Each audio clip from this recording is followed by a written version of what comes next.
I don't sing. I don't dance. Right.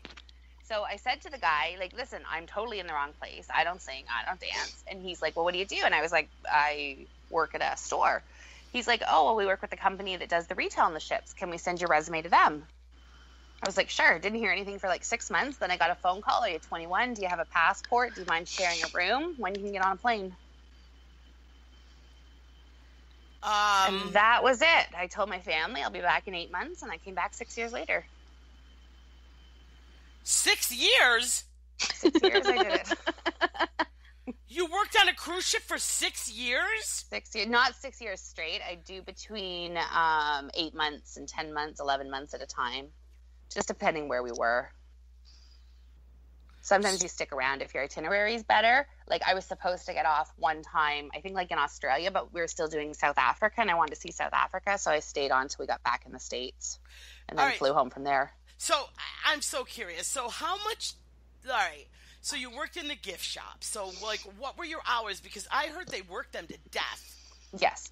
Okay. Days we're at sea, 9 in the morning till 10 at night. You get an hour for lunch, 2 hours for dinner. Mm-hmm. But days that you're in port, you have the whole day off. You can't, due to customs rules, you can't open the shops until you've been at sea for, I think it was an hour. So like if you sail at 6 o'clock, you can't open till 7 o'clock. So you might work till 11 that night. But it's just a nonstop party. Well, and honestly, the gift shop, I mean, you know what I mean? That's simple. I mean, nothing. Really? Like we're not cleaning rooms or bringing food or anything like that. Thank you. Like that's brutal. Yeah, we were up, and you'd party all night. Like you'd leave work and go to the bar and have a drink and get back to your cabin and your uniform and get up in time to have breakfast and get back to work. So when you say get up, you guys had your crew bar, right? Oh, yeah. So that's where you would go, right? Most of the time, yeah. Some ships we could go in passenger area, but the crew bar, it's like $1 a drink. So most of the crew was in the crew bar, obviously. Yeah. So I notice whenever I go on a cruise, the only time I see any of the crew would be the not the cat. What are they called? The entertainment staff, or the guys that sail it. What are the crew? Like the officers. Yes, the officers, right? Yes. Yeah. They were always out in the bars. Yeah, because I don't think they actually pay for drinks. And there was a few women that were out in the bars a lot, and they always had their uniform on, but it was like a real fancy type of a uniform, so I don't know exactly what they did. Probably entertainment staff, like the people that do the games and stuff like that. Oh, like in the casino? No, like the ones that do bingo and... Oh, right, so like... that sort of stuff. What was her name on the Love Boat? Julie? No, Julie. Julie was the gift shop, wasn't she? No, I thought she was the Oh, maybe not. All right, so I'm just. What was the pay like compared to like, if you worked in a gift shop at like a hotel on land? Was it a lot more? No money. We got your first contract. It could be totally different now. This was like 10 years ago. No, I don't think it's different. That's I'm curious. Okay.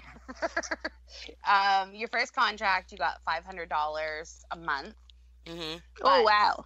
Saying that, though, you have no expenses. Like, you don't pay for your room. You don't pay for your food. You pay $1 a day to the person who comes and cleans your room and changes your sheets and all that sort of stuff. Bar is dirt cheap to drink. So if you really wanted to, you could pretty well bank all that money a month.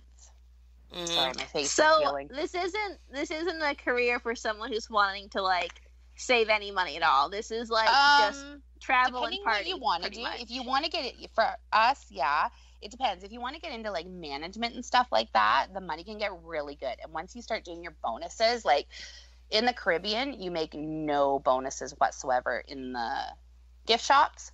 When we were doing like the Mediterranean, though, like Europeans had a lot of money and were spending a lot of money to cruise, and they shopped a lot. I was also on a very high-end ship then. Mm-hmm. It was Radisson. So yeah, we were making a lot of money in bonuses there. Okay. So anyway, real quick though, Margaret, from the people that I talked to when I was on the cruises, the staff, that's why there's no Americans really that work on the ships. The only Americans I saw were in the daycare center. most of them are other countries, and that's because the pay. You know what, Jen? I didn't really see a lot of people from Canada either. It was like. The other thing is, though, Americans have to pay tax. Well, not only that, but you can find a job here making way more. Where, like, a lot, I have, like, people I met were from, like, Honduras and just places where there was no work. Like, this was, and they were sending what they made home, and, like, their family was living off of it. Like, that's how, you know what I mean? Little bit that, right. Yeah, so, the Philippines is huge. Indonesia's huge. Like, they're making a lot of money. But it's really changed. I don't know if when you went, they did the automatic tipping where they add like $10 or $15 onto your bill every day. Yes, I did. Automatic tipping. But I would obviously would give them more. Well, that's really screwed those guys over because a lot of people don't tip people individually anymore. And that money isn't going to them. Are you serious? Yeah, I'm on a number of like cruise like employee sites, right? Or Facebook groups, and they're losing so much money since that came into effect. Where does the money go? Just to the cruise line? It's basically going, I think, to pay their salaries. Like they're not getting it as a tip, so they might have gotten like a small raise now that it's happening, but it's still not nearly what they were making before when people were actually walking up and handing them cash. Yeah. That's crazy. That's crazy. And, I mean, I know when I go out, when we cruise, like, I tip the person that does our room and everything, right? I give them money first, like, as soon as I get there. And I'll give them, like, $30, and they will obviously, you know, pay extra attention, make sure everything is good for us, you know what I mean? And then I'll tip them again on top of what they take out. Do you know what that is actually how tipping started? Do you know what tipping stands for? What? To ensure proper service. So the idea was to tip before the service. Right. So that you were, whatever, so you go for a restaurant and you give the person, whatever, $20, $40, $50. Obviously the waiter is going to give better service to the person that gives them the more money before the meal. You know, I never understood where that came from. Tip, T-I-P. Yep. To ensure proper service. Yeah, so I guess I ensure proper service. So I did that, and then I would always make sure that the guy that we saw in the dining room. But you know what? The dining room thing has really been an issue because they have that, number one, is that freestyle dining, and you're not always at the same table. You don't always get the same person. And a lot now what we've been doing, because the food just isn't what it used to be, we pay the $25 extra every night and go into the room where you get like the really good stuff. It's so worth it to do that. Oh my God. Are you kidding? I know it. Like, we paid, like, in the steakhouse, $25 each to go into that steakhouse. The steak was, I have to say, the best I've ever had, and that was a cruise ship. And just the food is so good. And it was, honestly, I agree. I mean, it was nice. It was worth it. Norwegian's really high-end restaurant is called Le Bistro. It's a French restaurant, and for us to go, it was $10 a person. But we can only go like once every couple of weeks. It's not like you go every night. Yeah. And it was phenomenal. I know. And I always tell people when they go on a cruise, I'm like, you need to go try the what would you call those? Like an a la carte. No, the extra. The restaurant where you have to pay. You know what I mean? The specialty restaurants. And they were like, no, we paid for the cruise. We're eating in the free. I'm like, all right, because I'm telling you, for $25 each, you have no idea what you're missing. Yeah. That's the sort of thing I think that bothered me the most. Some people were just so, like, we paid for it. Everything should be ours, and the entitlement. Like, especially formal nights. I don't know if formal nights are still a big thing, but you'd see people rock into the dining room in, like, swim shorts and flip-flops. On formal night. Yeah, go to the buffet and eat. I can eat any place I want. I paid for the week. Well, yeah, but some people have gone to a lot of trouble and brought like tuxes and ball gowns and gone and got their hair and makeup done. And... Yeah, I know, and that's true because like the only thing Danielle lives for is to dress up when we go on these stupid cruises, and we have to do the whole picture thing. We are like the typical 75-year-old people on that cruise, right? And we do all that, but with that freestyle dining thing now, the way it's going, you're right. Formal night. I want to think the last cruise I was on, I don't even think they had a formal night. Yeah, I think they're moving away from that. It's not become the posh holiday it was. No, and I agree. But also, I think like packing for that is a pain in the butt. You know what I mean? Yeah. Those guys are wearing tuxedos. I mean, you got to pack all that stuff and the ironing, and you're in those little cabins. I don't know. I've got mixed feelings on that. And I didn't even notice they were trying to hawk the pictures like they used to. One ship I worked across the aisle from the photo gallery, and the amount of people that walk in, which pictures are mine? Mm-hmm. Like, what? How do you not know it's your picture? Yeah. We can't tell you it's yours. Yeah, there's just so... Yeah, Margaret, have you gone on a cruise? I haven't. As a Florida resident, I can't really bring myself to pay for that. So, I think it's I think it's the most terrible vacation ever. Do you? Line up you line up for sheep for dinner, for the pool chairs, to get off the boat, to get on the boat. Yep, I agree. Get into the show. It doesn't look like a relaxing holiday to me. Yeah, I agree. But at the same time, I don't think I would have seen Europe as easy as I did without being on that cruise ship. Well, a European cruise is different than a Caribbean cruise. Right. I think that having my mom with me at her age and not having to drag our luggage on and off the trains, in and out of hotels, like having our hotel room go with us, kind of, you know what I mean, was a huge benefit.